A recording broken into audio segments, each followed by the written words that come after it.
Hello दोस्तों, स्वागत है आप सभी का आपके अपने YouTube चैनल ऑनलाइन ITI पर। दोस्तों, ITI electrician theory first year most important question की क्लास में आज हम लेसन 9 के इंपोर्टेंट क्वेश्चन आपके लिए सोल्व करवाने वाले हैं। इससे पहले के 8 चैप्टर के मोस्ट इंपोर्टेंट क्वेश्चन अगर आपने नहीं देखे हो तो उन्हें जाकर आप देख सकते हैं। हमारी प्लेलिस्ट में आई बटन पर क्लिक करके आप वो वीडियोस देख सकते हैं। स्टूडेंट, बिना देर के शुरू करते हैं आज की वीडियो को और चलते हैं लेसन नंबर 9 के पहले प्रश्न पर।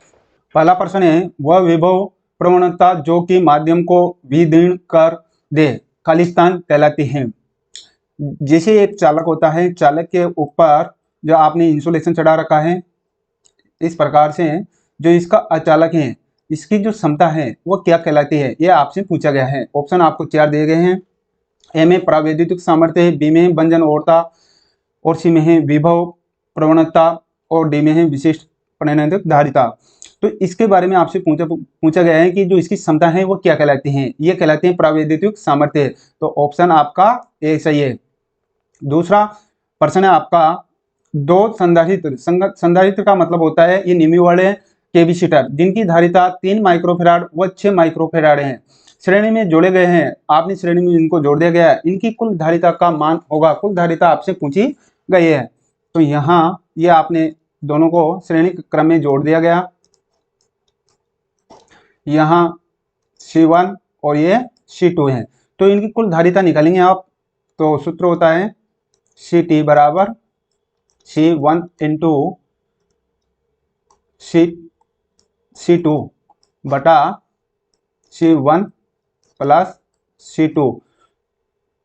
क्योंकि इसमें विपरीत लगता है, जैसे आप श्रेणी का नाम लिया तो समांतर का सूत्र लगेगा, प्रतिरोध से एकदम विपरीत सूत्र लगता है। तो यहाँ मान दिया गया है, ये मान है आपका 3 इंटू 6 बटा 3 प्लस 6, दोनों को ऊपर गुणा करेंगे तो ये हो जाता है 18 बटा 9। इनको काटेंगे तो 2 माइक्रोफेराड, ये आपको ऑप्शन में देखने को मिल जाएगा। तो ये आपका ऑप्शन डी सही है। प्रश्न तीसरा है, एक कैपेसिटर जो 6 वोल्ट प्रदाय का मतलब होता है सप्लाई के साथ जोड़ा गया है, इसमें 3 कूलाम आवेश संचित होता है। संचित का मतलब एकत्रित। कैपेसिटर की धारिता का मान होगा। तो यहाँ एक कैपेसिटर लगा हुआ है, इसका मान आपको दिया गया है। 6 वोल्ट की यहाँ सप्लाई दी हुई है सेल से, इस प्रकार से 6 वोल्ट की आपने सप्लाई दी हुई है। ये कैपेसिटर है, ये आवेश को एकत्रित कर रहा है। तो यहाँ कैपेसिटर की धारिता आपसे पूछी गई है। तो यहाँ सूत्र होता है आपका C बराबर Q बटा V। तो C बराबर Q का मान आपको आवेश दिया हुआ है 3 और वोल्टेज आपको 6, तो कट जाएंगे 1/2। 1/2 बराबर 0.5। तो ये आपको ऑप्शन में देखने को मिल जाएगा। तो सी इसका करेक्ट आंसर है। चौथा प्रश्न है, एक कार्बन जिंक सेल की सामान्य औरता का मान होगा। एक कार्बन सेल होता है, ज्यादातर जो प्रयोग में आप लाते हो ये कार्बन जिंक सेल होता है, ये एक प्रकार का प्राथमिक सेल है। तो इसकी जो सामान्यतः औरता है वो कितनी होना चाहिए, ये आपसे पूछा गया है। ए में है 1.8 वोल्ट, बी में है 1.5 वोल्ट, सी में है 1 वोल्ट और डी में है 2.1 वोल्ट। तो इसकी सामान्य औरता होती है 1.5 वोल्ट होती है। तो ये बी सही है आपका। पांचवा प्रश्न है, 5 कार्बन जिंक सेल श्रेणी में जोड़े गए तो श्रेणी समूह में जुड़े सेलों का कुल औरता का मान होगा। ये आपके श्रेणी क्रम में 5 सेल आपने जोड़ दिए गए।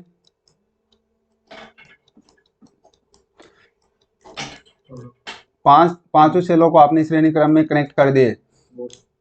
अब इनका प्रत्येक कार्बन सेल की बात कर रहा है, कार्बन सेल का प्रत्येक का मान है 1.5 वोल्ट। ये भी 1.5, ये भी 1.5, ये भी 1.5, ये भी 1.5। तो टोटल यहाँ आपसे कुल औरता का मान पूछा गया है कि कुल मान कितना होगा। तो आपको एक सूत्र लगाना पड़ेगा, ET बराबर N E। जो N है इसका मतलब होता है कि सेलों की संख्या कितनी है। तो 5 आपकी सेलों की संख्या है, तो 5 इंटू ई का मान आपको दिया गया है, तो ए का मान आपका 1.5, इसको गुणा कर लो आप 7.5, तो ऑप्शन में आपको देखने को मिल जाएगा। तो इसका आंसर सी। छठवां प्रश्न है, जब सेलों को समांतर क्रम में जोड़ा जाए तो सेल की, अब जब सेलों को आप समांतर क्रम में जोड़ रहे हैं तो सेलों में क्या बढ़ता है क्या घटता है, ये आपसे पूछा गया है।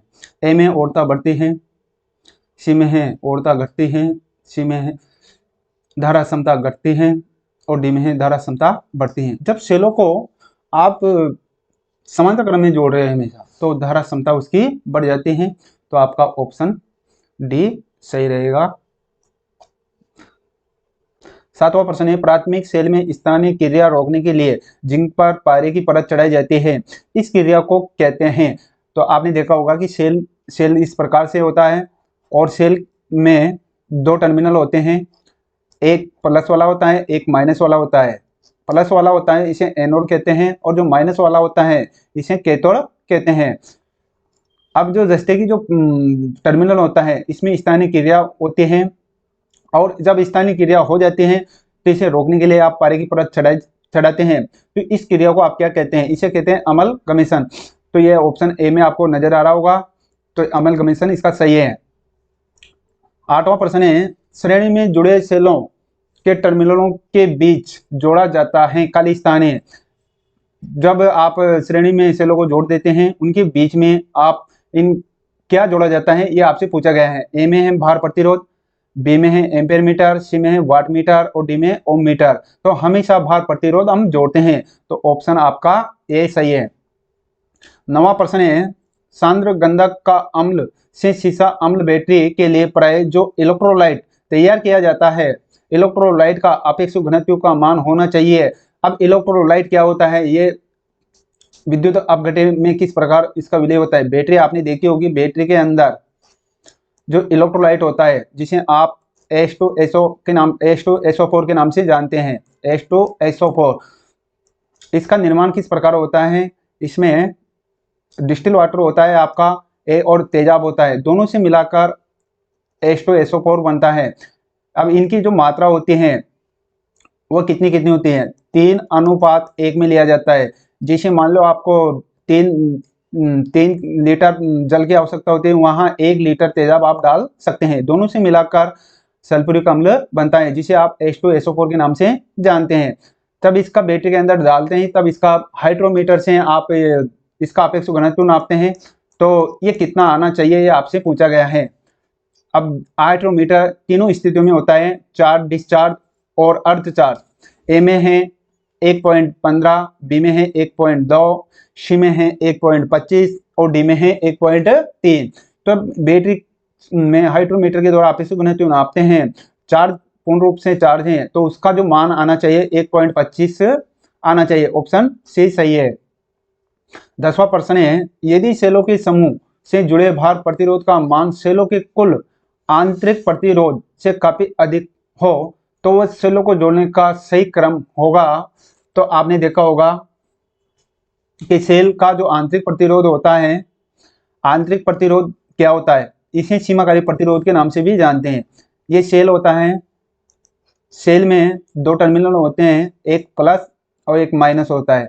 सेल के यहाँ जो उसके अंदर रासायनिक ध्रुव भरा जाता है, उसके यहाँ से यहाँ तक इनमें क्या रासायनिक क्रिया होती है। जब कैथोड और माइनस, इसे आयन कहते हैं, माइनस वाला प्लस की ओर जाता है और प्लस वाला माइनस की ओर गमन करता है। जब रासायनिक क्रिया होगी तो ये वो विभवांतर पैदा करता है, और बाहर जब यहाँ से यहाँ तक का जो बैटरी के सेल के अंदर जो प्लेट होती हैं तो ये विभवांतर उल्टापात करता है दोनों।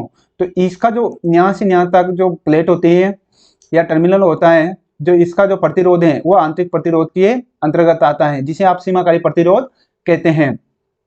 तो सेलों को किस क्रम में जोड़ना चाहिए ये आपसे पूछा गया है। आंतरिक प्रतिरोध काफी अधिक होने पर तो हमेशा श्रेणी क्रम में ही जोड़ना चाहिए, तो ऑप्शन आपका ए सही है।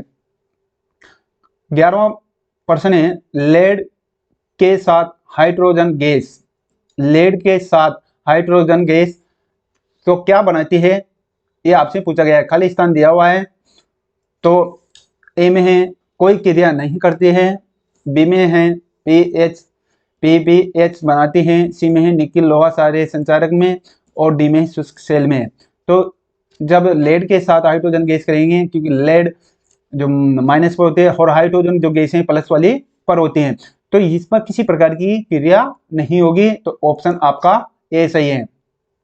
12वां प्रश्न है निकिल लोहा सेल है, तो ये निकिल लोहा जो सेल है ये किस प्रकार का, ये प्राथमिक श्रेणी में आता है, ये द्वितीयक श्रेणी में आता है। जो सेल होता है मुख्य रूप से दो प्रकार के होते हैं, प्राथमिक सेल और द्वितीयक सेल।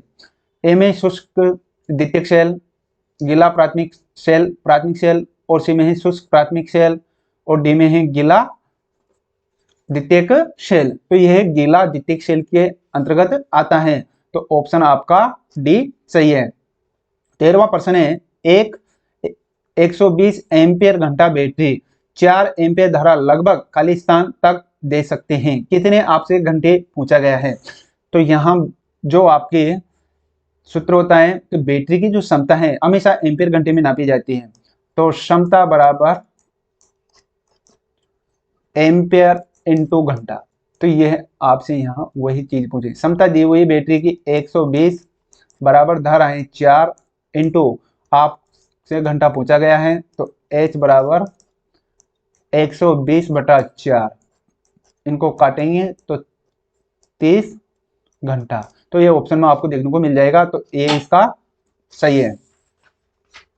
14वां प्रश्न है बैटरी के टर्मिनलों पोस्ट से ऑक्साइड की परत साफ करने के लिए उपयोग करना चाहिए। अब ऑक्साइड कब होते हैं, ऑक्साइड का मतलब होता है क्या है, जब भी आप बैटरी के जो टर्मिनल होते हैं खुले स्थान पर रख देते हैं, तो वहां रासायनिक क्रिया प्रारंभ हो जाती है, और जब रासायनिक क्रिया या ऑक्सीकरण क्रिया प्रारंभ हो जाती है, तो उस पर सल्फेट जम जाता है, और जिसके कारण उसका जो आंतरिक प्रतिरोध है वो मान बढ़ जाता है। तो उसे किसे साफ करना चाहिए, ये आपसे पूछा गया है। ए में है रेती, बी में है रेंगमार्क, सी में है तनु H2SO4, और डी में है तनु अमोनिया का घोल। तनु अमोनिया का घोल से उसे साफ करना चाहिए, ताकि उसके जो आंतरिक प्रतिरोध अधिक न हो। 15वां प्रश्न है निम्नलिखित में से खाली स्थान का ACE का मान अधिक होता है। तो यहाँ आपको 4 ऑप्शन दिए गए हैं, ए में आयरन, बी में है तांबा, सी में है चांदी, और डी में है निकेल। तो इसका जो सबसे ज्यादा मान होता है वो चांदी का होता है, तो सी सही है आपका। 16वां प्रश्न है लैंग नाची सेल की अपेक्षा सारी सेल निम्नलिखित लाभों में एक लाभ नहीं है। ए में है समतल विसर्जन अभिलक्षण, यह इसका लाभ है।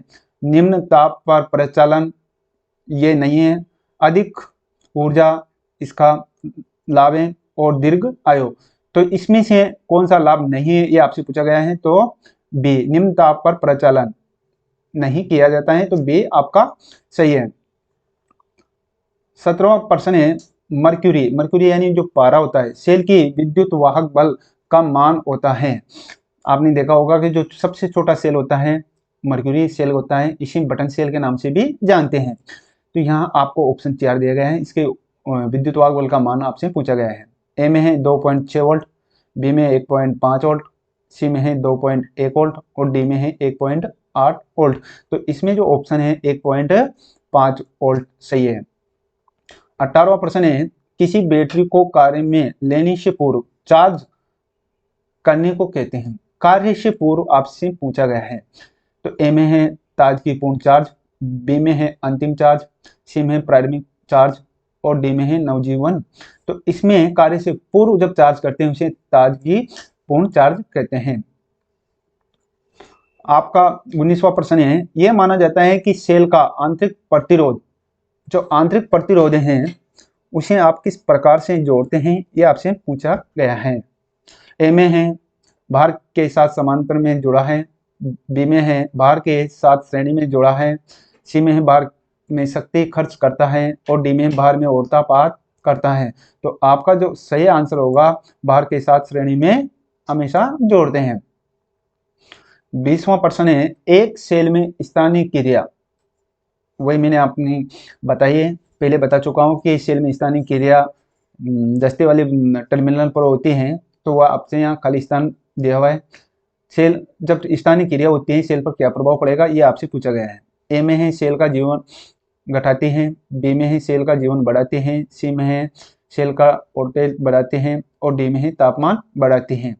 तो इसका जो आंसर है सेल का जीवन घटाते हैं, जीवन काल उसका कम हो जाता है। 21वां प्रश्न है प्राथमिक सेल की दक्षता लगभग होती है।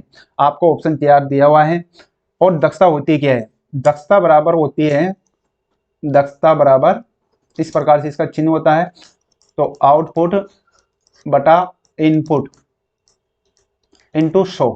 तो यहाँ प्राथमिक सेल की दक्षता आपसे पूछी गई है तो इसके हमेशा 70% होती है, तो ऑप्शन आपका ये सही है। 22वां प्रश्न है सबसे अधिक उपयोग होने वाला सेल होता है, जो आप द्वितीयक सेल में यहाँ 4 सेल दिए हैं और द्वितीयक सेल हैं, सबसे ज्यादा कौन सा सेल आप प्रयोग करते हैं ये आपसे पूछा गया है। ए में ईरन सेल, बी में निकिल कैडमियम सेल, सी में है निकिल आयरन सेल और डी में है लेड एसिड सेल। सबसे ज्यादा जो प्रयोग होता है लेड एसिड सेल का आप प्रयोग करते हैं, तो डी सही है।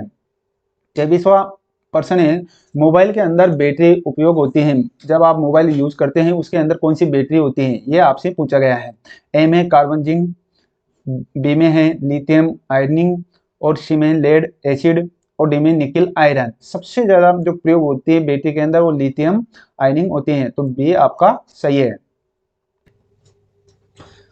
24वां प्रश्न है व्यावसायिक लेड एसिड सेल में 15 प्लेटें हैं, इनमें ऋणात्मक प्लेटों की संख्या होगी। आपने देखा होगा कि जो लेड एसिड सेल होते हैं इसमें टोटल प्लेटों की संख्या 15 दी गई है, आपसे यहाँ ऋणात्मक प्लेटों की संख्या आपसे पूछी गई है। तो आपको ये एक बात ध्यान रखना चाहिए कि जो संख्या होती है ऋणात्मक की एक अधिक होती है धनात्मक की उपेक्षा।